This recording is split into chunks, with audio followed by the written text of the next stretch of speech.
Good morning all. સો આજના લેક્ચરમાં આપણે ચાલુ કરીએ છીએ ફ્લોર સ્પેસ ઇન્ડેક્સ એફએસઆઈ. બરાબર. હવે એફએસઆઈનું બેઝિક ટર્મ ડેફિનેશન બધું તમને ખબર છે કે કેવી રીતે એફએસઆઈ કાઉન્ટ થાય. કે FSI is equal to total floor area of the building upon total plot area or total built-up area. બરાબર. તો એ રીતે એફએસઆઈ ચાર્જ આપણે ફાઇન્ડ આઉટ કરી શકીએ. બરાબર. પ્રીવિયસ લેક્ચરમાં આપણે જોયું તો બિલ્ડિંગ માર્જિન્સ કે કેવી રીતે માર્જિન્સ છોડવાના, ફ્રન્ટ સાઈડ માર્જિન્સ કેટલા છોડવાના, રિયર સાઈડ માર્જિન્સ કેટલા છોડવાના, બરાબર, સાઈડ માર્જિન્સ કેટલા છોડવાના, બરાબર. પછી પ્લોટ સાઇઝ હોય, પછી દરેક ઓથોરિટીના અકોર્ડિંગ એની કેટલી સાઇઝ છોડવાની, રેસિડેન્શિયલ બિલ્ડિંગ હોય તો કેટલા માર્જિન્સ છોડવાના, બરાબર. તો એ બધું જ આપણે લાસ્ટ લેક્ચરમાં જોઈ લીધું હતું. બરાબર. તો આજે આપણે ચાલુ કરીએ FSI floor space index. The base FSI, the chargeable FSI, maximum permissible FSI, etc. on a building unit in a different category shall be regulated as per the chapter number 7. Area is not counted towards computation of FSI. બરાબર. FSI એટલે base FSI કેટલી હતી, chargeable FSI કેટલી હતી આપણને ખબર છે કે ભાઈ કોઈ બી અમદાવાદમાં કોઈ બી રેસિડેન્શિયલ એરિયા છે, બરાબર, તો એની બેઝ FSI કેટલી હતી કે જ્યારે 9 મીટર કે 9 થી 12 મીટરનો રોડ પાસ થતો હોય, બરાબર, તો એની એફએસઆઈ કેટલી હતી આપણી 1.8. બરાબર. તો એ થઈ તમારી base FSI.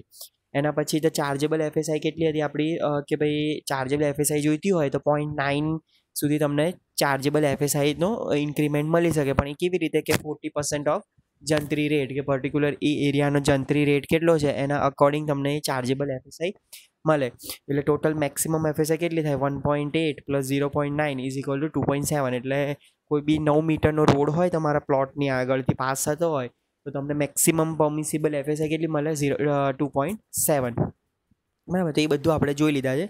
Area is not computed towards the computation of FSI. બરાબર. કે એવા કયા એરિયાઝ છે કે જ્યારે એફએસઆઈ કેલ્ક્યુલેટ થતી હોય તો એને કન્સિડર કરવામાં નથી આવતા. બરાબર. Or all interior open to sky space such as a courtyard, chalk, utility ducts in any form, shape and size required by the regulation. બરાબર. કે કોઈ બી ઇન્ટિરિયરમાં ઓપન ટુ સ્કાય હોય, લાઈક આપણે વાત કરીએ કે કોઈ બંગલો બનાવતા હોય તો વચ્ચે સેન્ટરમાં ગાર્ડન જેવું બનાવ્યું હોય કે ઓપન આપણે જે કોર્ટયાર્ડ ઓર ચોક બનાવ્યો જે નાના જૂના જમાનાના ઘરોમાં કેવું હતું કે આમ અંદર ઘૂસીએ પછી મોટો વચ્ચે એક હોલ હોય, હોલ સોરી આવી રીતે ઓપન ટુ સ્પેસ હોય અને પછી આજુબાજુ બધી બાજુ રૂમ કન્સ્ટ્રક્ટ કરેલા હોય, બરાબર. તો એક ચોક હોય, કોર્ટયાર્ડ હોય, બરાબર. તો એ બધું એફએસઆઈમાં કેલ્ક્યુલેટ નથી કરવામાં આવતું. બરાબર. યુટિલિટી ડક્ટ એટલે કે ભાઈ કોઈ બી પાઇપલાઇન્સ પાસ કરવાની હોય તો એની વખતે જે ડક્ટ બનાવ્યા હોય, બરાબર, તો એ બધું જ એફએસઆઈમાં કાઉન્ટ કરવામાં નથી આવતું. Areas use for the parking at basement or hollow place or parking at levels. બરાબર. કે કોઈ બી પાર્કિંગ જો બેઝમેન્ટમાં કરતા હો, હોલો પ્લિન્થ ઉપર કરતા હો કે કોઈ બી લેવલ ઉપર કરતા હો તો એ બી અંદર કેલ્ક્યુલેટ કરવામાં નથી આવતું. Basement exclusively used for parking shall have a minimum clear height of 2.8 meter and maximum height of 4.5 meter. In case of mechanized parking, there is a no restriction on a maximum height or a number of level of basement floor used for the parking subject to the structural stability. Basement provided exclusively for parking. Other permissible uses shall be permitted up to a maximum area of 25% of the total built up area of the basement floor. This non-parking area shall be calculated towards the computation of FSI. બરાબર. પછી hollow plinth provided for parking with such conditions એ બધું અંદર કેલ્ક્યુલેશનમાં નથી આવતું. Loft provided as per the regulation up to a maximum 30% of the enclosing space. Or what is a loft?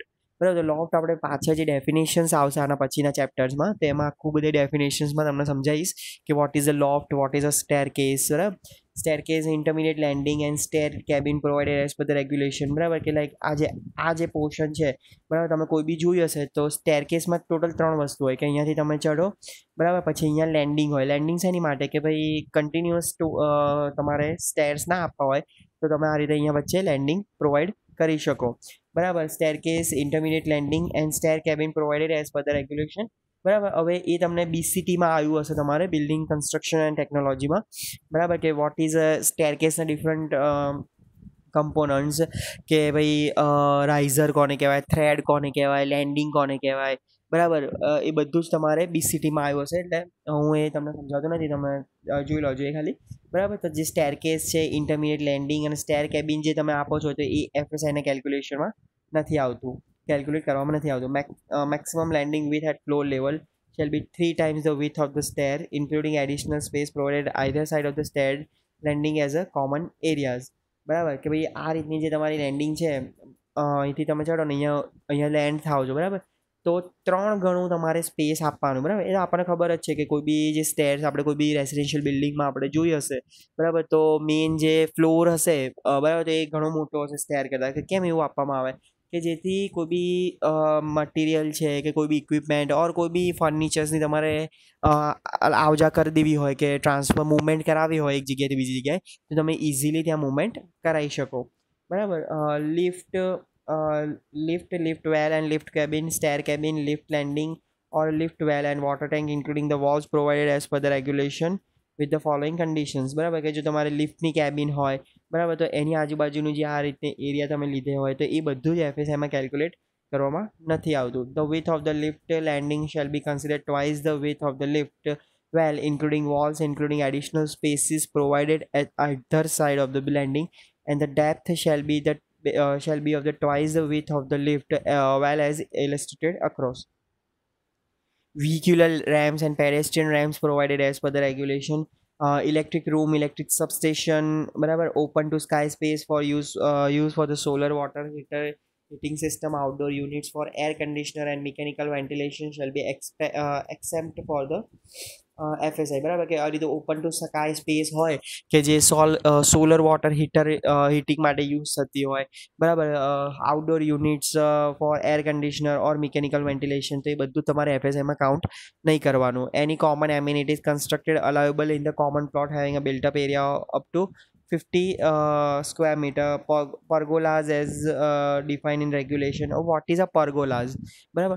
પરગોલા એટલે આપણે એવું કહી શકીએ કે કોઈ એવું એડિશનલ સિટિંગ એરિયા બનાવ્યો હોય તમારે કોઈ બી ફ્લોર ઉપર, બરાબર, કે જે જેમ કે આપણે કોઈ બી બાલ્કનીઝ છે, બરાબર, એ બાલ્કનીઝમાં કોઈક એવું સિટિંગ એરિયા બનાવ્યો હોય, બરાબર, કે જેની નીચે તમે શાંતિથી બેસી શકો, તો બરાબર, તો એ બધું પરગોલાસ કહેવાય. બીજું પરગોલાસ એટલે કે તમારે કોઈ એક્સટિરિયર સાઈડની વોલ છે એની ઉપર તમે કંઈક ડિઝાઇન પ્રોવાઈડ કરી હોય, બરાબર, તો એ ડિઝાઇન માટે તમે જે બી કન્સ્ટ્રક્ટ કરાવો વોલ કે, બરાબર, તો એ બધું એના કહેવાય તમારું પરગોલાઝ, બરાબર. Skip floor refugee area requires for the fire prevention and life safety major regulation, તો એ બધું જ તમારે FSIમાં કાઉન્ટ કરવાનું ના આવે, બરાબર. તો એને બધાને માઇનસ કરી અને પછી તમે જે ફાઇનલ FSI કાઢો અને જે બધું માઇનસ કરીને જે ટોટલ પ્લોટ એરિયા નીકળે એની તમારે પછી એના અકોર્ડિંગ FSI કાઢવામાં આવે, બરાબર. એના પછી છે relaxation in floor space index. In case of the building unit affected by the road widening or construction of a new road, the owner may claim compensation or FSI from the component authority for the surrendered land. In case of the FSI, the component authority shall permit the FSI of any such land, plot or building unit on the basis of the original boundary of the building unit. This is subject to conformity with all other requirements mentioned in this regulation as per the new boundary. Before securing development permission or any such building unit, owner shall have to surrender the affected land, બરાબર. હવે તમને FSIમાં relaxation ક્યારે મળે, બરાબર. તમારું કોઈ building છે કે તમારું આપણે જસ્ટ એક્ઝામ્પલ લઈએ કે ફ્લેટ કે એપાર્ટમેન્ટ છે, બરાબર, એ કોઈક દબાણમાં આવતું હોય, બરાબર, કે જ્યારે રોડ વાઇડિંગ થતો હોય તો અમુક વખતે ખબર છે મ્યુનિસિપાલિટી દબાણમાં આખું એને રોડને તોડી અને એને વાઇડ કરતા હોય છે, બરાબર. તો એવા સિચ્યુએશનમાં જે ઓનર છે, બરાબર, એ કમ્પોનન્ટ ઓથોરિટી સામે કહી શકે ભાઈ મારી આટલી લેન્ડ આ રીતે કપાતમાં ગઈ છે, બરાબર, તો મને એ લેન્ડના અકોર્ડિંગ મને FSI તમે આપો કે જેથી હું પ્રોપરલી કન્સ્ટ્રક્ટ કરાવી શકું. તો જે કમ્પોનન્ટ ઓથોરિટી છે એ આખું જે એની પ્રીવિયસ બાઉન્ડ્રી છે કે વિધાઉટ એની કટિંગ, બરાબર, કે તમારો જે પ્લોટ એરિયાનું કટિંગના પહેલાંની જે બાઉન્ડ્રી હતી, બરાબર, તો એના અકોર્ડિંગ તમને FSI પ્રોવાઈડ કરી શકે, બરાબર. તો એ થયું તમારું relaxation in floor space index, બરાબર. હવે છે development work to be conformative with these regulations, બરાબર, કે ડિફરન્ટ ટાઈપ્સના રેગ્યુલેશન્સ આપેલા છે કે જે તમારે હાલ પૂરતા જરૂર નથી.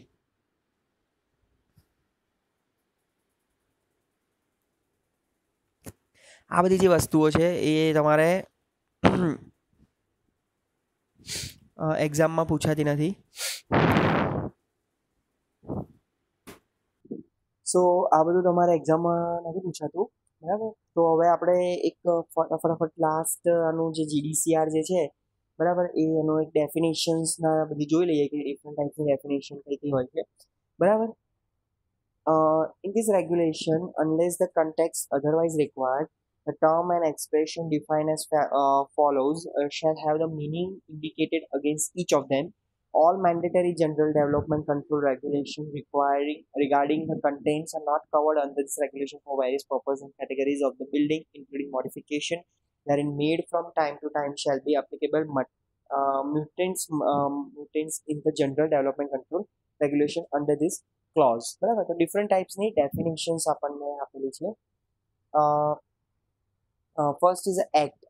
સો act means the Gujarat town planning and urban development act 1976 or the local acts or the Gujarat Industrial Development Act 1962 or a GDA Act 1957 as stated in the context with their amendment from the time to time. બરાબર. Act એટલે કે જે બી આપણે GTP અને યુડીએ જે આપણે ભણતા હતા, Gujarat town planning and urban development act, અને જે આપણે આ જીડીસીઆર ભણ્યા, બરાબર, તો એ થયો તમારો એક્ટ, બરાબર.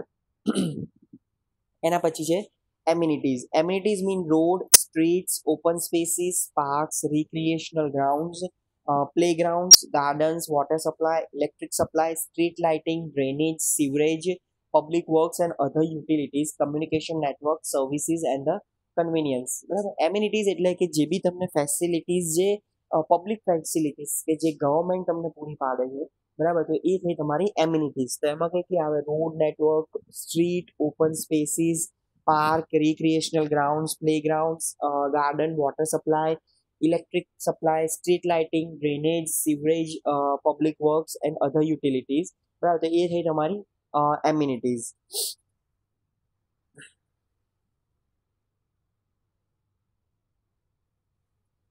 પછી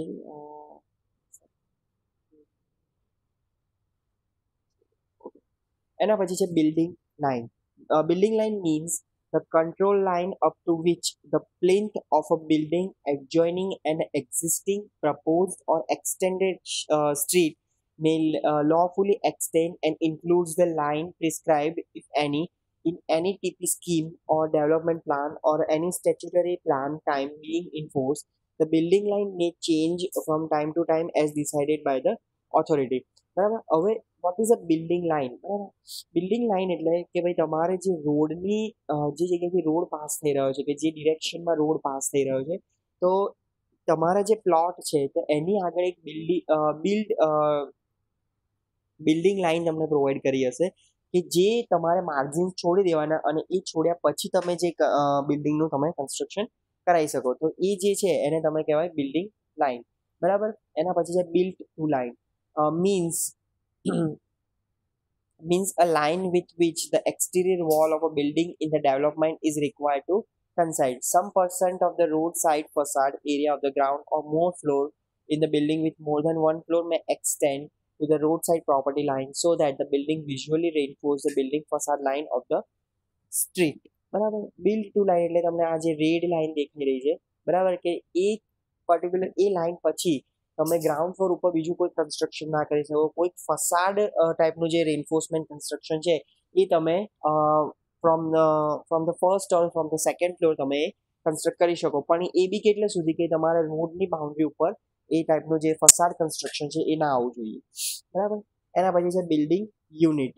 means a land or a property or a part of land or a combination of more than one land or plot as approved by the component authority. However, where an alignment has been fixed on any road by any component authority, the building unit shall mean and refer to the land excluding the portion falling in the alignment. બરાબર. તો ભાઈ તમારું building unit એટલે શું કે તમે જે બી margins છોડ્યા પછી, બરાબર, કે તમારું જે બી એરિયા બચે છે કે જેમાં તમે કન્સ્ટ્રક્શન કરાવી શકો છો, તો એને કહેવાય તમારું બિલ્ડિંગ યુનિટ, બરાબર. એના પછી છે બિલ્ડિંગ યુનિટ એરિયા, બરાબર.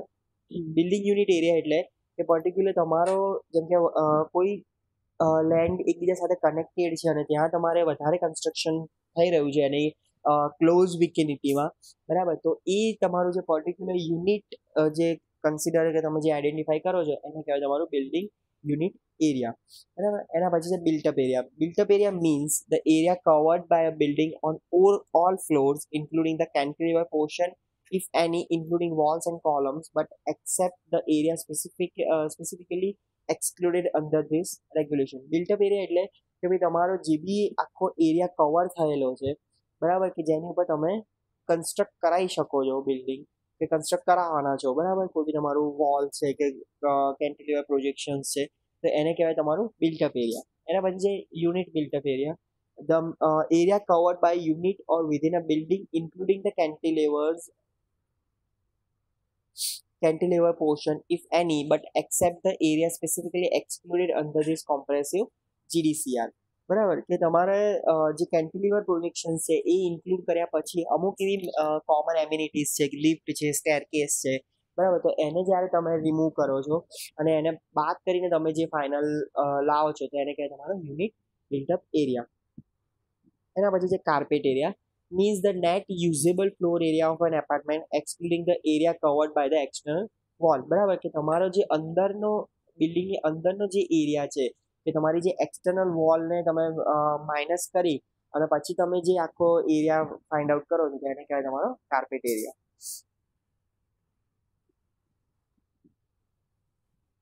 ઓકે, તો આ ટાઈપની આખી ડેફિનેશન્સ છે, બરાબર. બીજી ઘણી બધી ડેફિનેશન છે, લાઈક ડિવેલિંગ યુનિટ્સ. ડિવેલિંગ યુનિટ્સમાં તમને સમજાવ્યું હતું કે ભાઈ સિંગલ ફેમિલી માટે જે બી તમે અકોમોડેશન, એસેન્શિયલ અકોમોડેશન પ્રોવાઈડ કરો છો તો એને કહેવાય તમારું ડિવેલિંગ યુનિટ, બરાબર. પછી એસ્કેપ રૂટ શું છે, એસ્કેલેટર શું છે. So there are some basic definitions. તો તમારી જો GDCR હોય તો એ બધી ડેફિનેશન તમે જોઈ લો છો. તો અહીંયા આપણું જે GDCRનું જે આખું કમ્પોનન્ટ હતું તો અહીંયા એ કમ્પ્લીટ થાય છે, બરાબર. તો હવે નેક્સ્ટ લેક્ચરથી આપણે ટાઉન પ્લાનિંગ જે આનો સેકન્ડ પોર્શન છે, બરાબર, તો એ આપણે ચાલુ કરીશું કે એમાં કઈ કઈ વસ્તુ તમારે ધ્યાનમાં રાખવાની. Okay, so C you in the next lecture. Thank you.